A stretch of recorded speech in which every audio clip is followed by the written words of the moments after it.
A very good morning everyone. So welcome to Sankat Mocham for General Awareness.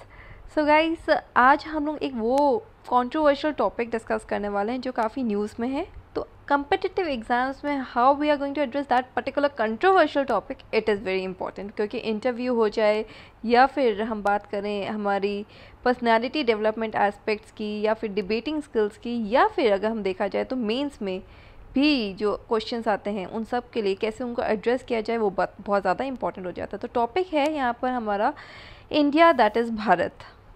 तो controversy हमारे क्या है, तो इंडिया और भारत, ये कंट्रोवर्शियल क्वेश्चन को हम लोग आज एड्रेस करने वाले हैं, and that too in a very holistic manner.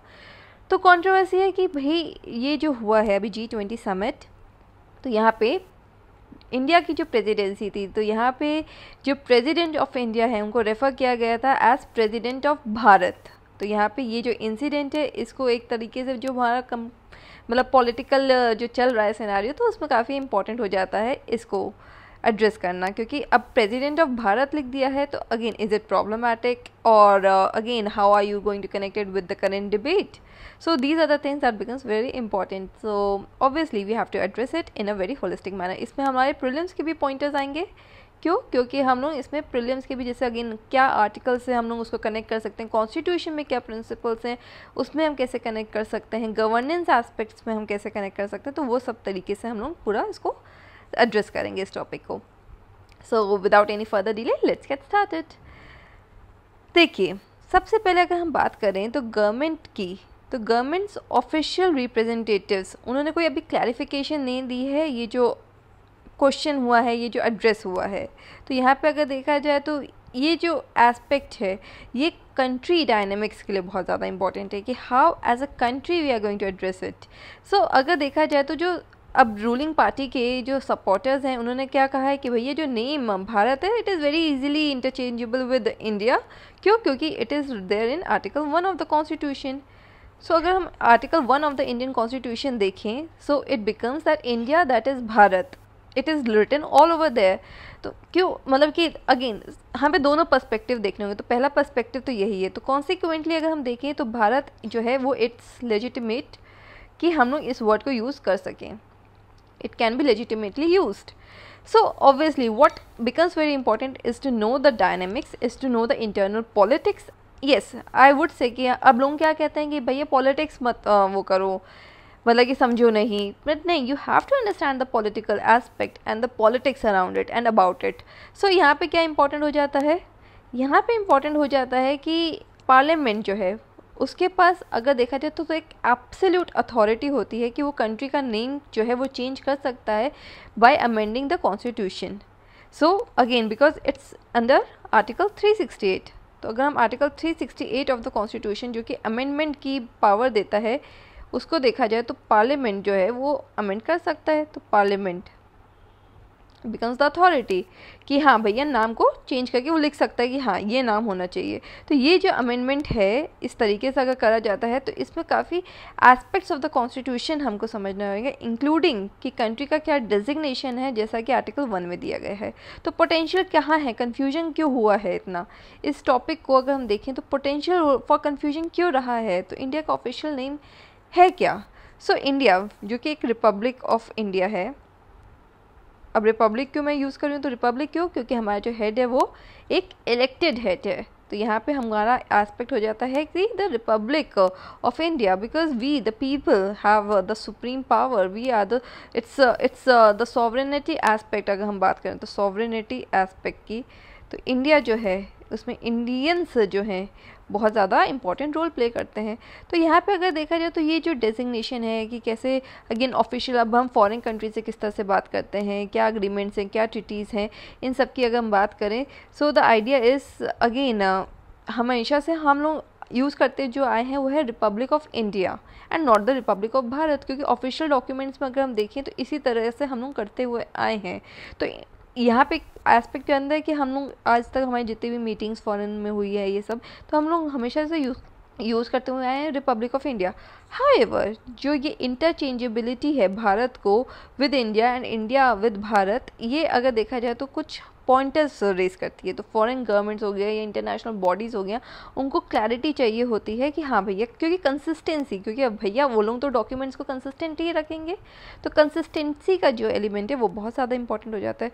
तो अगर हम इंडिया और भारत को एग्रीमेंट्स में अगर मिक्स करते रहेंगे तो कहीं ना कहीं डिस्क्रिपेंसी हो सकती है, तो इसीलिए एक क्लैरिटी होना यहाँ पे बहुत ज़रूरी है।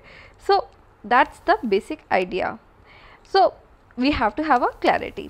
अब एक नेशन है, the idea of nation also becomes very important, क्योंकि ये जो डिबेट है ये ही ऐसी डिबेट है। तो नेशन, ठीक है, क्योंकि the name of the country it becomes the identity of the nation itself, identity of the nation, कि नेशन की क्या आइडेंटिटी है, इसीलिए क्लैरिटी होना बहुत ज़रूरी है। जो नोमेनक्लेचर होता है वो एक तरीके से लीगल एंटिटी होता है, वो इंटरनेशनल डिप्लोमेसी में बहुत ज़्यादा इंपॉर्टेंट होता है। तो ये सब चीज़ें जो हैं बहुत ज़्यादा इंपॉर्टेंट हो जाती है। अब जैसे सुप्रीम कोर्ट ने भी 2 बार ऐसी प्लीज़ को रिजेक्ट किया है जिसमें कहा गया था कि भैया इंडिया को भारत से रीनेम कर दिया जाए, और उन्होंने रीअफर्म किया कि हाँ भारत और इंडिया जो है वो दोनों ही कॉन्स्टिट्यूशन में मेंशन है, बट अगर आप ये कहेंगे कि रीनेम कर दो तो वो हम नहीं कर रहे हैं। तो इस तरीके की भी चीज़ें हुई हैं। अब इंडिया और भारत का जो कॉन्स्टिट्यूशनल डिस्कोर्स है वो हम लोगों को बात करना है, what constitution says on that, constitution of India, क्योंकि यही एक वो है, this is the supreme law of the land. तो इसके हिसाब से हम लोग चलेंगे। तो आर्टिकल 1 हो गया, ये तो दोनों नाम को वो रिकॉग्नाइज करता है, इंडिया को भी एंड भारत को भी। तो ये जो नेम है भारत, तो ये भारत का अगर ट्रेस देखा जाए तो हमारा एंशियंट टेक्स्ट है, एंशियंट टेक्स्ट है, वहाँ पे अगर देखा जाए तो ये भारत वर्ड को यूज़ किया गया है। तो जैसे कि अगेन अब हम बात करें तो पुरानिक लिटरेचर को, या फिर हम महाभारत की बात करें तो यहाँ पे हम देखते हैं तो ये जो रेफरेंस है, जैसे कि भरत, द किंग भरत, आपने नाम सुना ही है, तो भरत की अगर करें तो it again becomes the idea of epic and the idea of unity. तो आइडिया ऑफ यूनिटी कहीं ना कहीं ये दिखाता है। तो भारत एक तरीके से सुप्रा रीजनल एंटिटी बन जाता है, सुप्रा रीजनल एंटिटी, सुप्रा रीजनल एंटिटी, ठीक है। क्यों? क्योंकि ये एक तरीके का बहुत बड़ा कंसेप्ट बन जाता है। अगर हम इसका मीनिंग को भी देखें तो again the idea of unity, तो it becomes a kind of a societal framework, जिसमें क्या है, सारे डिफरेंट कल्चरल और रिलीजियस आइडेंटिटी जो है वो एक तरीके से यूनाइटेड है, कल्चरल एंड, क्योंकि वर्ड ही का मतलब है यूनिटी, रीजनल आइडेंटिटी जो है वो एक तरीके से यूनाइटेड है। तो इसीलिए ये एक तरीके का क्या है, सुप्रा रीजनल एंटिटी बन जाता है, supra regional entity. So that becomes very, मतलब अगेन ये किसी एक पर्टिकुलर ज्योग्राफी तक लिमिटेड नहीं है, दैट्स द बेसिक आइडिया। तो क्लोजली अगर हम देखें तो ये जो आइडिया है, तो द किंग भरत और the Bharat, it is associated with the Rigvedic tribe of Bharatas. तो Rigvedic tribes of Bharatas, Rigvedic tribes of Bharatas, ठीक है। अब यहाँ पे क्या है, तो ये जो भरता ट्राइब थी, इसकी जो लीनिएज देखे तो ये कनेक्टेड है किससे, विद वेरियस इंडियन कम्युनिटीज़, जो कि अगेन हमको क्या दिखाता है, शेयर्ड एंसेस्ट्री एंड हेरिटेज। तो कहीं ना कहीं आप एंथ्रोपोलॉजिकल पर्सपेक्टिव से भी समझ सकते हैं, जब ये एक ट्राइब को रेफरेंस कर रहा है तो उससे अगेन डिफरेंट लीनिएजेस आई हैं, तो वहाँ पे भी एक यूनिटी का फैक्टर हमको स्टैब्लिश होता है, वो देखने को मिलता है। हिंदी लैंग्वेज में अगर मैं बात करूँ तो हिंदी में क्या है, तो हिंदी में अगर देखा जाए तो ऑफिशियल नेम अगर हम देखें तो in the Hindi language Bharat और the Bharat serves as the official name of India, that is what is confirmed by what, article 1 of the Indian Constitution। तो हिंदी लैंग्वेज में भी हमने इसको अगेन ऑफिशियल माना हुआ है। अब हम बात क्या करेंगे, द नेम इंडिया की, ठीक है। थोड़ा सा पिंक कलर को चेंज किया जाए, सो द नेम इंडिया, ठीक है। इसके अराउंड क्या है, तो इंडिया का अगर देखा जाए तो हिस्टोरिकल रूट्स अगर देखा जाए तो it is rooted in the word Indus, Indus river है, राइट। तो इंडस रिवर को यहाँ पे करा जाता है, और इसका अगेन पर्शियनाइज्ड वर्जन है। तो वो सिंधु बोलते थे, तो अगेन उससे आ गया हिंदू, तो वो लोग क्योंकि बोल नहीं पाते थे तो उन्होंने हिंदू कर दिया, तो पर्शियन लोग इस तरह से यूज़ करते थे। अब हिंदू जो है, हिंदू से क्या वर्ड आ गया, हिंदूआइज्ड हो गया। तो अगेन इट्स नॉट रिलीजन का reference, it's a reference to the river Indus. तो अगेन फिर हिंदुआइज्ड वर्जन होते होते कैसे हो गया, तो हिंदुस्तान हो गया। पहले लोग क्या कहते थे, इंडस रिवर को सिंधु, सिंधु से हो गया हिंदू, हिंदू से हो गया हिंदुस्तान, ठीक है। तो land of the Hindus beyond the Indian river, तो वहाँ पे हो गया एक तरह से इंडियन सब कॉन्टिनेंट को। तो हिंदुस्तान की अगर बात किया जाए तो अगेन ये भी जो रेफरेंस, अब it's land of the Hindus, तो अगेन द आइडिया कि यहाँ पे कितनी सारी एंशियंट सिविलाइजेशन आई हैं, पर्शियंस, ग्रीक्स, इस्लामिक्स, तो यहाँ पे क्या हो जाता है, तो यहाँ पे भी कहीं ना कहीं डाइवर्सिटी कोई भी ये रिफ्लेक्ट करता है। तो ये शब्द भी जो है अगेन, क्योंकि डिफरेंट डायनेस्टीज़ आई हैं, डिफरेंट सिविलाइजेशंस हैं, क्योंकि इन लोगों के रेफरेंस से हम लोग देखते हैं कि हाँ वो लोग कैसे समझ रहे हैं, तो यहाँ पे ये आइडिया आ जाता है द डाइवर्स एस्पेक्ट, तो यहाँ पे भी डाइवर्सिटी। अब अगर हम देखें तो यूरोपियंस जैसा है, ठीक है, ब्रिटिशर्स जैसा है या यूरोपियंस जैसा है, तो उन्होंने क्या वर्ड अडॉप्ट किया, तो इंडिया को उन्होंने अडॉप्ट कर लिया word as the word for the subcontinent. और ये अगेन एक तरीके का ब्रिटिश कॉलोनियल एरर आ गया, कॉलोनियल एलिमेंट आ गया, राइट, क्योंकि वो लोगों ने एक तरह से इसको ऑफिशियल नेम माना। तो हम लोग इसीलिए यहाँ पे क्रिटिसिज्म भी होता है कि भैया हम ये नाम क्यों करें जो ब्रिटिशर्स ने एक तरह से एक्सेप्ट किया। बट अगेन आपको यहाँ पे भी देखना होगा द हिस्टोरिकल एस्पेक्ट कि किस तरीके से वो भी डाइवर्सिटी को वो कर रहा है, रिफ्लेक्ट कर रहा है।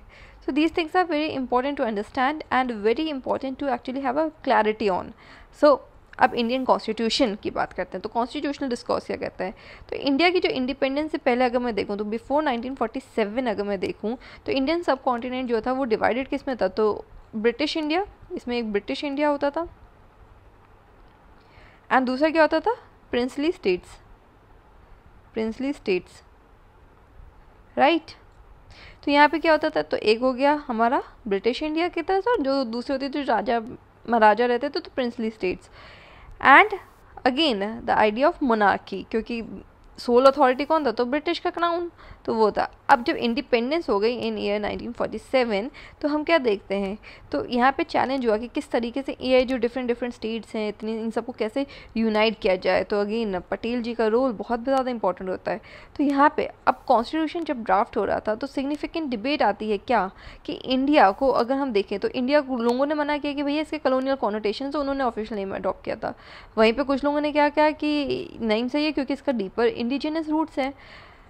फिर क्या हुआ, भारत, तो इन्होंने क्या कहा, हिस्टोरिकल और कल्चरल सिग्निफिकेंस देखा जाए तो यूनाइटेड आइडेंटिटी को रिफ्लेक्ट करता है, इंडिजिनस हेरिटेज को एक्सेप्ट करता है, तो भारत होना चाहिए। सो होना क्या चाहिए, ये क्वेश्चन डिबेट हमारे मतलब कॉन्स्टिट्यूशनल मेकर्स ने किया। अब फ्रेमर्स अगर देखें जो कॉन्स्टिट्यूशन को हमारे फ्रेम कर रहे तो उन्होंने कहा हाँ भैया डाइवर्सिटी तो इंडिया में बहुत है, तो इसीलिए हमारे को क्या है, तो लिंग्विस्टिक और कल्चरल डिफरेंसेस को ब्रिज करना है, bridge linguistic and cultural differences, ठीक है, जितने भी डिफरेंसेस हैं इसको हमें ब्रिज करना है। इसीलिए both they adopted both the names, that is Bharat and India, क्योंकि भैया तुमको जो ये समझना है तो तुम ये समझ सकते हो, whatever your perspective is you can, मतलब it is free, because end of the day who's the final authority, it's the people's sovereignty। तो both parties should be, all parties should be satisfied, और इसलिए दोनों नाम उन्होंने adopt कर लिए। तो एक तरीके का हम लोगों ने कौन सा अप्रोच अडॉप्ट किया, तो हम लोगों ने एक इम्पॉर्टेंट वर्ड आ जाता है इंक्लूसिव अप्रोच हम लोगों ने अडॉप्ट कर लिया कि दोनों खुश, दोनों पार्टीज खुश। तो इसीलिए एक कॉम्प्रोमाइज़ करते हुए हम लोगों ने आर्टिकल 1 को रीड किया as India that is Bharat shall be the union of states, जिससे हमारी यूनिटी इन डाइवर्सिटी का फैक्टर जो है वो इम्पॉर्टेंट तरीके से रिस्टोर होता हुआ हमें दिख रहा है। तो शेयर्ड एलिमेंट आ गया, इंक्लूसिव डिस्कोर्स को हम लोगों ने यहाँ पे स्टैब्लिश किया, और यहाँ से हम लोगों को पता लगता है कि हमारे जो कॉन्स्टिट्यूशन मेकर्स हैं उनकी साइकोलॉजी कैसी थी, वो कैसा इमेजिन कर रहे थे हमारे नेशन को। अब जैसे ऐसे का कोई टॉपिक आता है तो उसमें भी हम लोग इस डिबेट को ज़रूर लेके आएंगे कि हाँ भैया इसको कैसे यूज़ किया जाए। अब हम कुछ करेंगे कॉन्स्टिट्यूशन के ही, अभी तक हमने प्रिंसिपल्स कर लिए, डिबेट डिस्कस कर ली, अब हम कुछ आर्टिकल्स डिस्कस करेंगे, ठीक है, कि कॉन्स्टिट्यूशन में क्या पेक्यूलरिटीज़ हैं।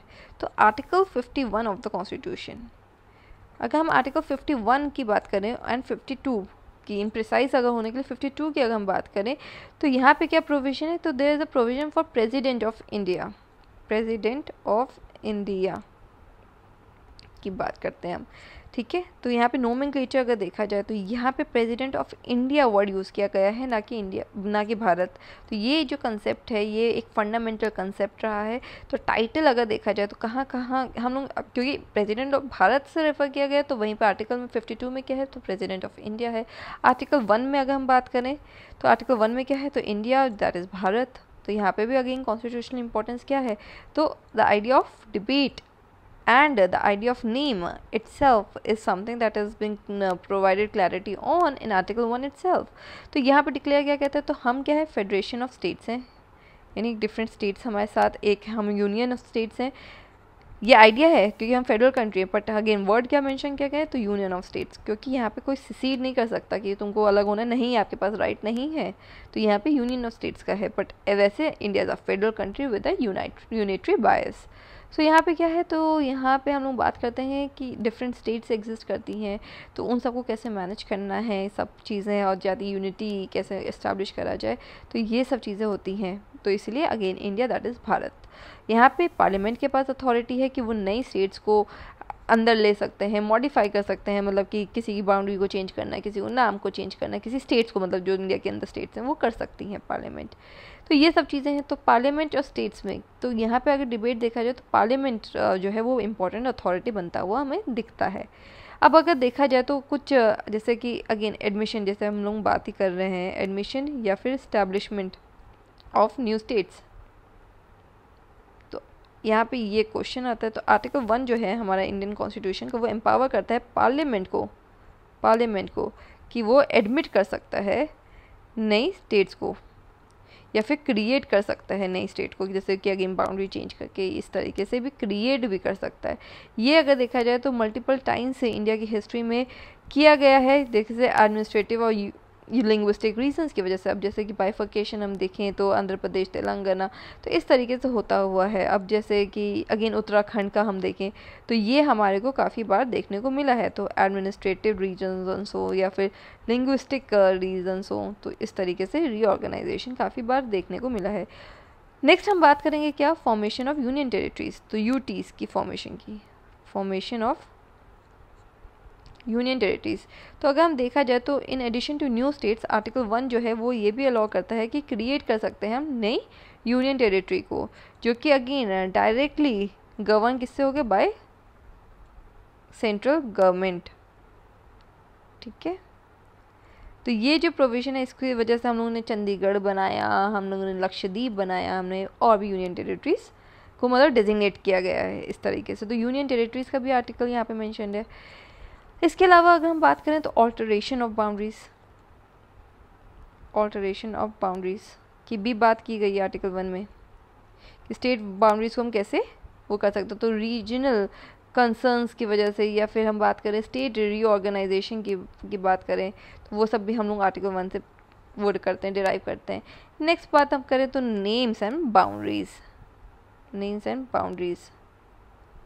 तो यहाँ पे भी अगर देखा जाए तो डिटेल नेम्स या फिर बाउंड्रीज जो स्टेट्स की हैं या यूनियन टेरिटरीज के, ये स्पेसिफाइड नहीं है कॉन्स्टिट्यूशन में, बट ये कौन डिटरमाइन करता है, तो पार्लियामेंट डिटरमाइन करता है।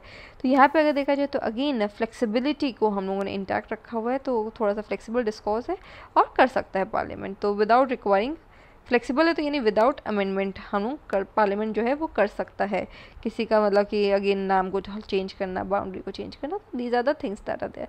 हम लोग ये देखने की भैया पार्लियामेंट के पास अथॉरिटी कितनी है, तो वो हम स्टैब्लिश कर रहे हैं। अभी हम लोगों ने समझ लिया है आर्टिकल 1 को अच्छे से और डिफरेंट उसके एस्पेक्ट्स क्या निकलते हैं। नेक्स्ट हम बात करेंगे आर्टिकल 394A की। तो 394 अगर आर्टिकल की बात करें तो यहाँ पे एक इम्पॉर्टेंट एस्पेक्ट आ जाता है, the idea of the translation of this constitution shall be construed to have the same meaning as the original thereof. यानी कि अब हिंदी में भी ट्रांसलेट हुआ है हमारा कॉन्स्टिट्यूशन, बट अगर कभी कन्फ्यूजन आए तो हम इंग्लिश वाले वर्जन को रेफर करेंगे। तो this clause reinforces the fundamental point कि भारत जो है वो एक तरीके का ट्रांसलेशन है इंडिया का, as used in the original constitution. तो अनटिल लीगली हम इसको ऑल्टर कर दें तो इंडिया जो है वो ऑथेंटिक नेम माना जाएगा कॉन्स्टिट्यूशन का। क्यों? क्योंकि ये क्या कहता है, the translation of the constitution shall be construed to have same meaning as the original thereof.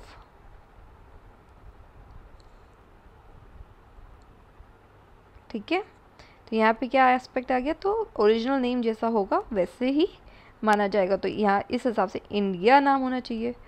ठीक है, अब एक और आर्टिकल है, आर्टिकल 394A, ये भी कॉन्स्टिट्यूशन का ये एड्रेस क्या कहता है, तो अथॉरिटेटिव टेक्स्ट कैसा होना चाहिए in the Hindi language, so that is there. पर बेसिकली आपको ये जो है आर्टिकल वैसे इंपॉर्टेंट नहीं रहता, पर अब इम्पॉर्टेंट हो गया। क्यों? क्योंकि प्रीलिम्स में पूछा जा सकता है, डिबेट आ चुकी है। तो यहाँ पे क्या है, तो प्रेसिडेंट का जो रिस्पॉन्सिबिलिटी है कि वो पब्लिश करेगा कौन क्या, तो ट्रांसलेशन जो कॉन्स्टिट्यूशन के वो हिंदी में। अब इस ट्रांसलेशन में अगर देखा जाए, जो कि अगेन सारे कॉन्स्टिट्यूएंट असेंबली के सारे मेंबर्स ने साइन किया होता है, ये एम क्या करता है कि लैंग्वेज हो जाए, स्टाइल हो जाए, या फिर किसी भी तरह के क्या टर्म्स यूज़ हो रही हैं, वो एक तरीके से जो हमारा जो टेक्स्ट आएगा वो अच्छा रहे, ऑथेंटिक रहे, जैसे हिंदी लैंग्वेज में भी ये ना हो कि कन्फ्यूजन हो। तो यहाँ पे अगेन हम लोगों ने काफ़ी चीज़ें कर रखी, एक ऑथेंटिक हिंदी ट्रांसलेशन भी हम लेके आए। बट वहीं पे आर्टिकल 394A क्या कहता है कि अगर कोई कन्फ्यूजन होता है तो हम इंग्लिश वर्जन को समझेंगे और उसको ही एक्सेप्ट माना जाएगा।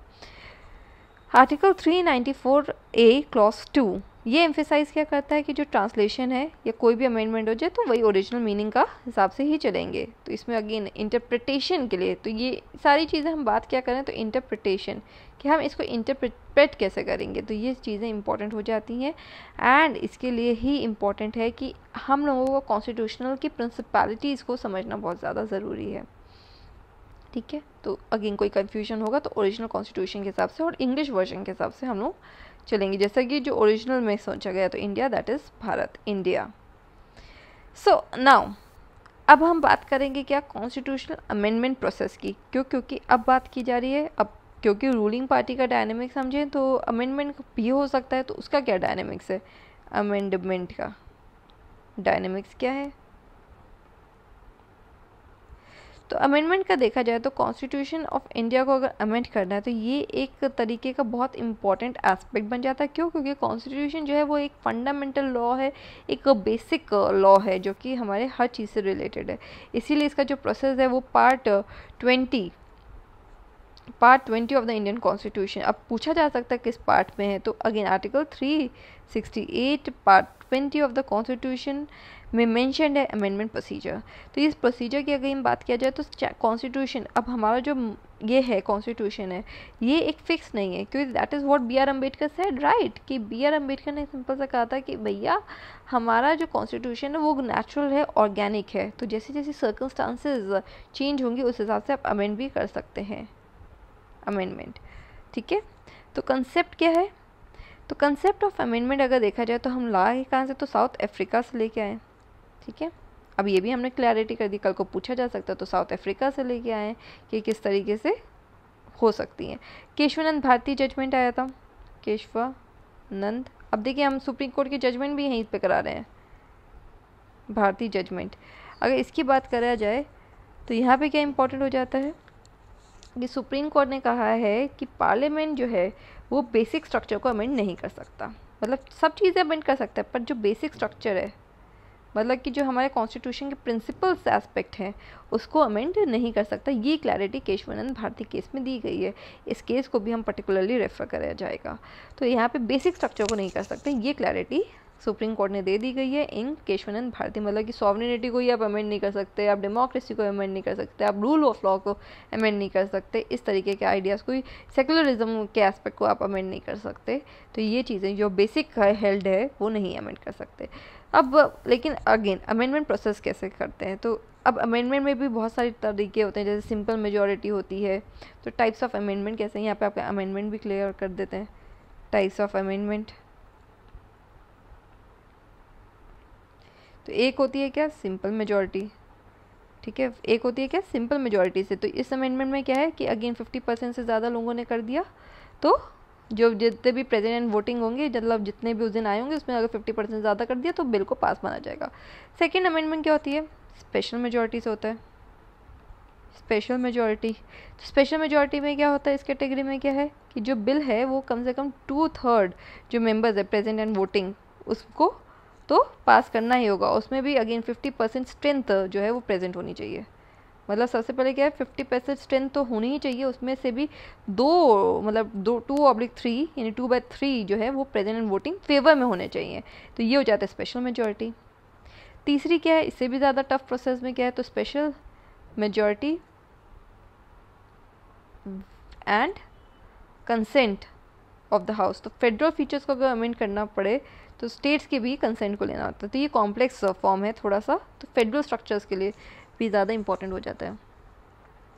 ठीक है, अब यहाँ पे हम क्या बात करेंगे, तो किस तरीके से, क्योंकि ये इतना इंपॉर्टेंट है, तो special majority both the houses, special majority both the houses.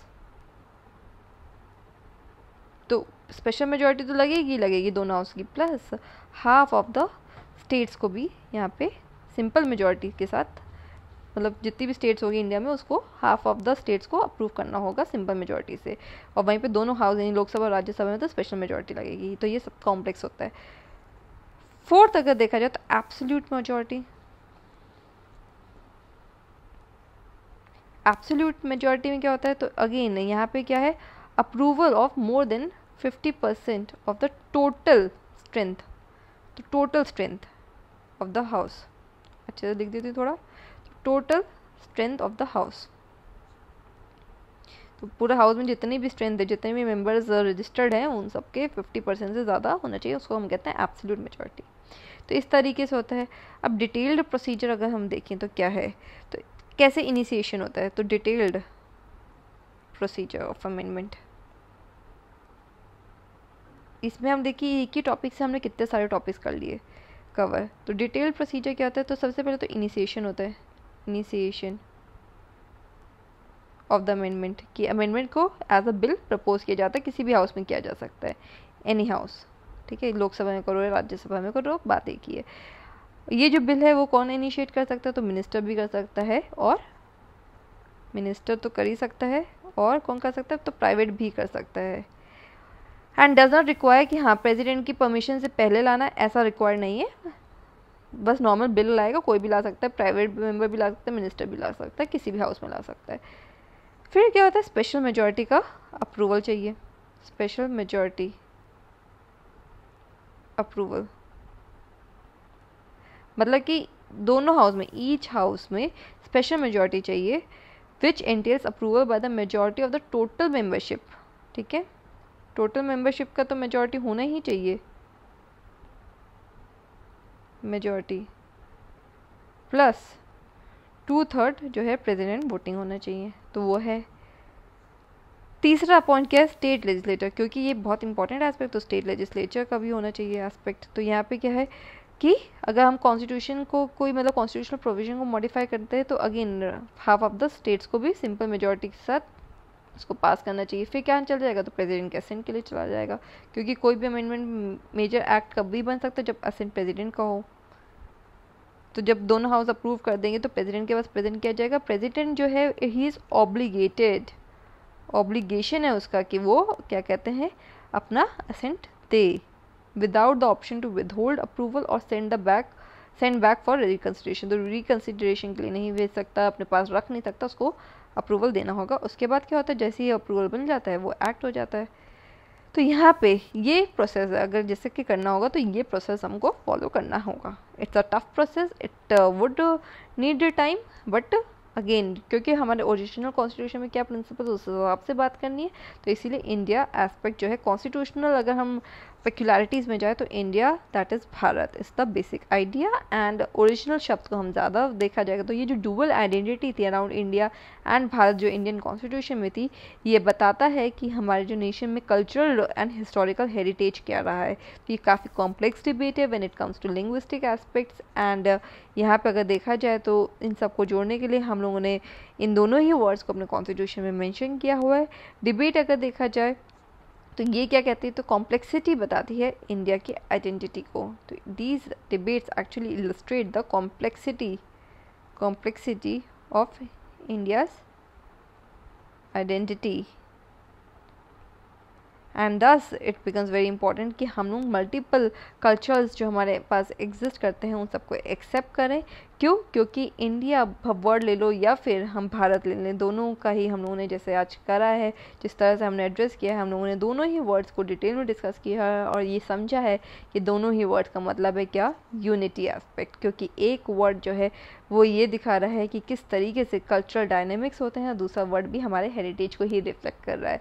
तो both are good and it is very important. It's being a citizen of India, it's our ethical responsibility to avoid conflicts and to have a holistic and a fulfilling view of society, जिसमें हम लोग बात करेंगे किसकी, the idea of unity की। तो unity and fraternity जैसे कि हमारे preamble में भी mentioned है, तो ये बहुत ज़्यादा important होता है। So that's there. So please like, share and subscribe Sankar Mocham for general awareness. Thank you.